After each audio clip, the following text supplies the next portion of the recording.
Nick, please explain why is it important to reduce and control kitchen temperature and noise level? Okay, reduce kitchen temperature. It's very important because one thing, you need to create a cool environment in prevention of bacterial growth and overall quality of food, and also a comfortable working environment for the staff. That's very important to make. You want to be smiling to the bank, you must make your staff happy as well, smiling as well. So you need to provide a comfortable working environment for them. In order to do that, you need to provide proper ventilation for your refrigeration units, like I mentioned earlier. You need to have a balance of air in your kitchen to prevent cold air in the dining room from escaping through your kitchen via the hood, the exhaust hood, because it extracts all the fumes and the air in your kitchen. And it's a very common practice in what I see in Sabah. A lot of people who install kitchen hood, they have kitchen hood, but they do not have replacement air, return air. There's no fresh air. So whatever is extracted by the hood is also extracting your air conditioning from your dining room area as well. So if you're having problems with your air conditioning in your dining area, then your customers won't be comfortable. You won't be dining in comfort as well. As for noise level, it's important to reduce noise level so that your staff they can focus on their duties. They can work without. They have an uninterrupted communication flow in the kitchen, and also a peaceful dining experience for your customers, so that now they don't hear all this banging or shouting in the kitchen and all that. Yep. The final question, Mr. Nick. Since Mr. Restaurant provide evaporative air cooler system that help to cool down the kitchen environment, what sort of benefit do you think the system able to provide? Mr. Nick, please extend your valuable advice to viewer and public today topic. Well, how EEC works, Mr. Rice is the expert in that. Thank you. Yeah, Thank you. And he has explained thoroughly earlier on with regards to EAC, how it works and what's the benefit of having EAC. What I know is that EAC will be able to provide efficient energy in your kitchen, meaning you're paying less on your utility bills, because EAC, evaporative air cooler system, runs on water. It doesn't run on chemical refrigerants. And and my advice is for those people who intend to invest or to be part of this industry, F&B industry. It's not just about having the money, opening a restaurant, and hiring a chef to do the menu and all that. It's not just that. It involves a lot of things. Some people think that today I dream of opening a restaurant. Tomorrow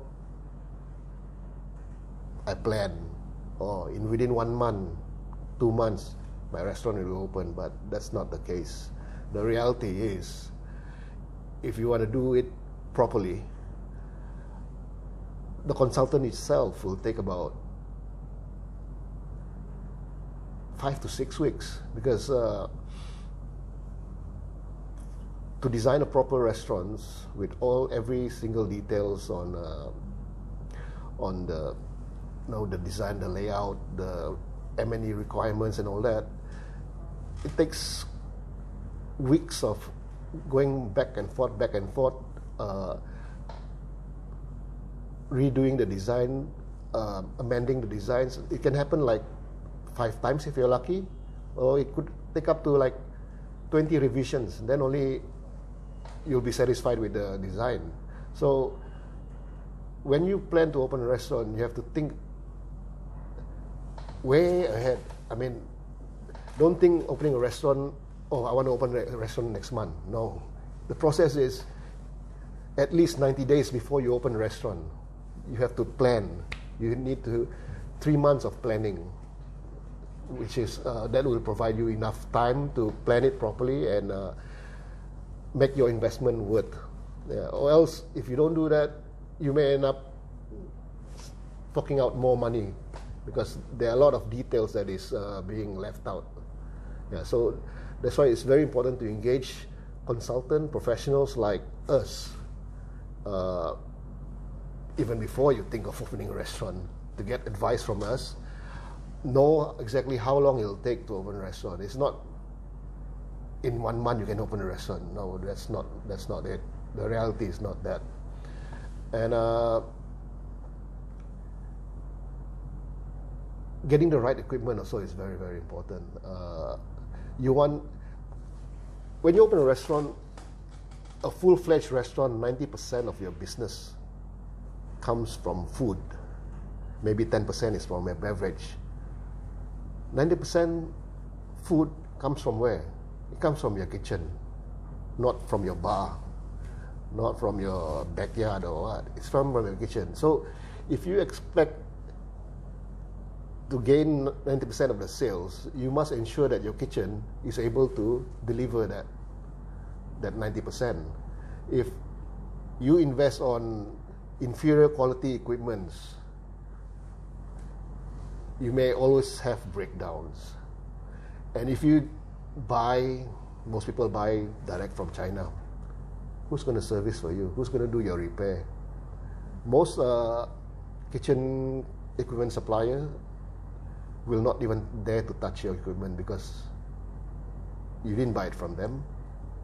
The warranty is not from them. You don't even get a warranty because you buy it direct from another country. They just sell you the cheapest and you do whatever you want to do with it. Once it's broken, you just throw it away and buy a new one, cheap one. But in that process, your flow of your operation of your kitchen, your restaurant is already affected. Yeah, and that's why it's very, very important to provide the right equipment for your staff. If you expect them to cook like a chef, to the quality, the appearance of the food to be consistent, provide them the best quality equipment. And also, I think we have a social responsibility in investing in electrostatic air cleaner and evaporative air cooler as well, because everyone is heard or talking about global warming and all that, because in the kitchen, most of your equipment runs on gas. There's a lot of fumes, there's a lot of carbon which is discharged to the air that we breathe.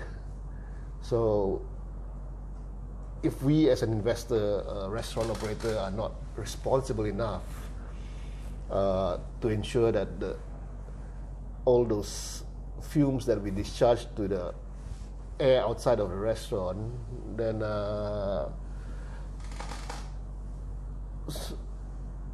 sooner or later, we are contributing to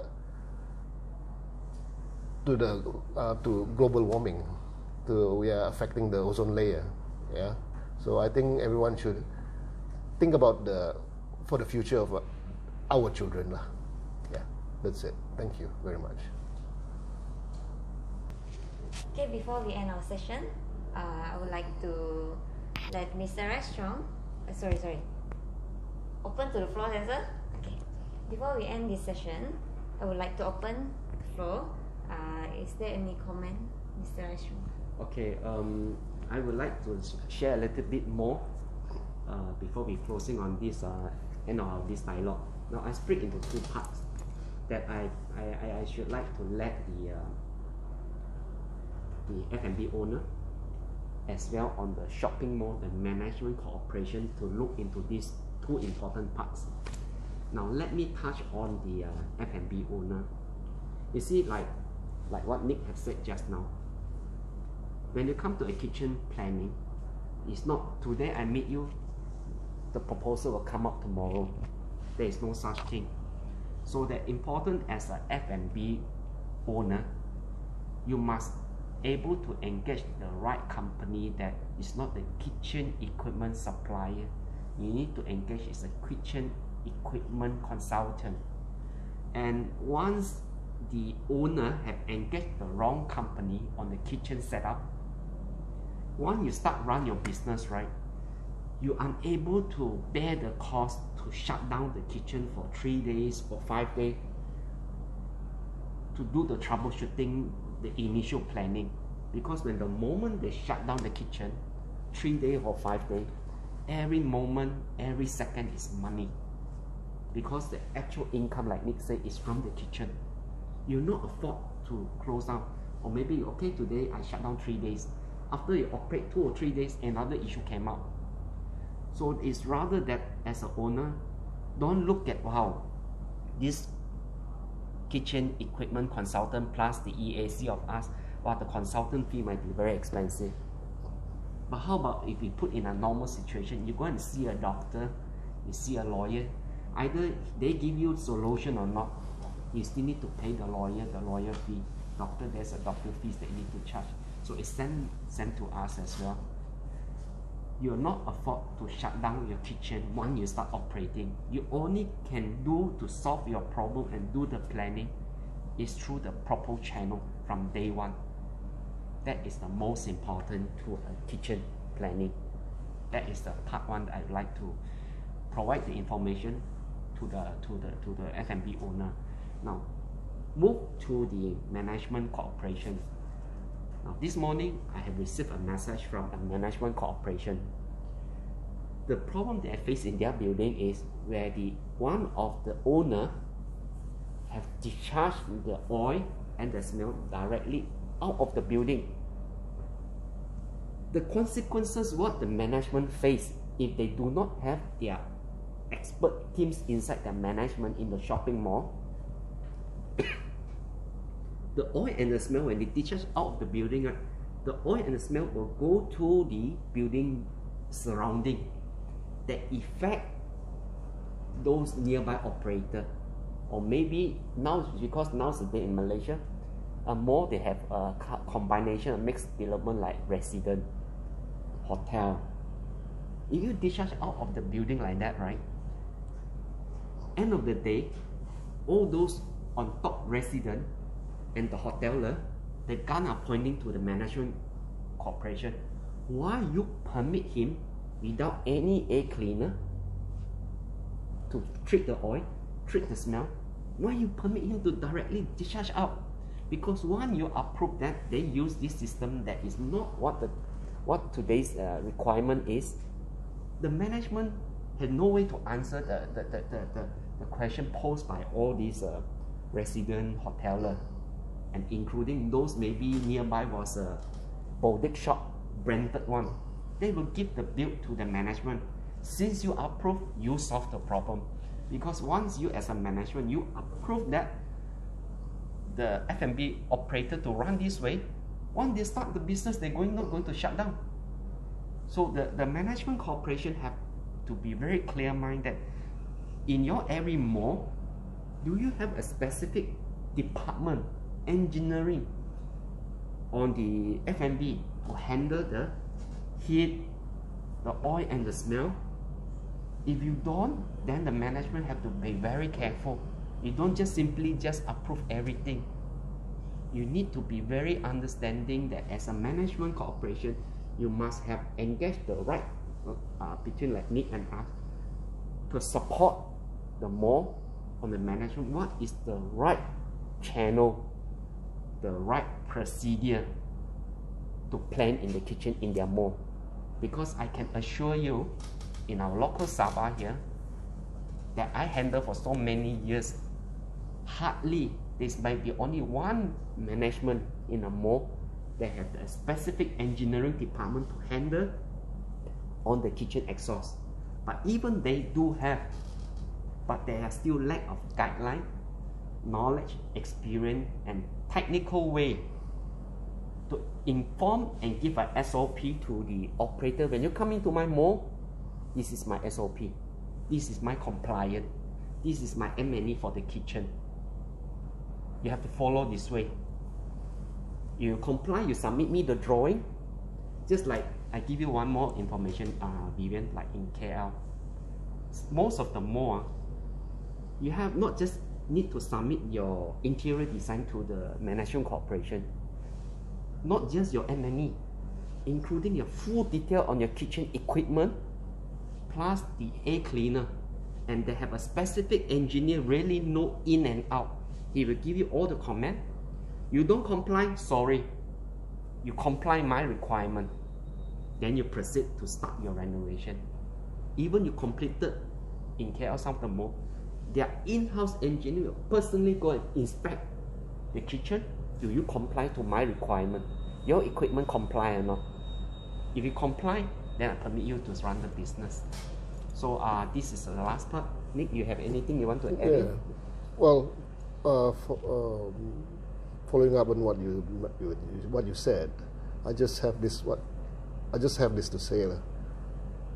Prevention is better than cure. Yeah, good idea. Good idea. That's it.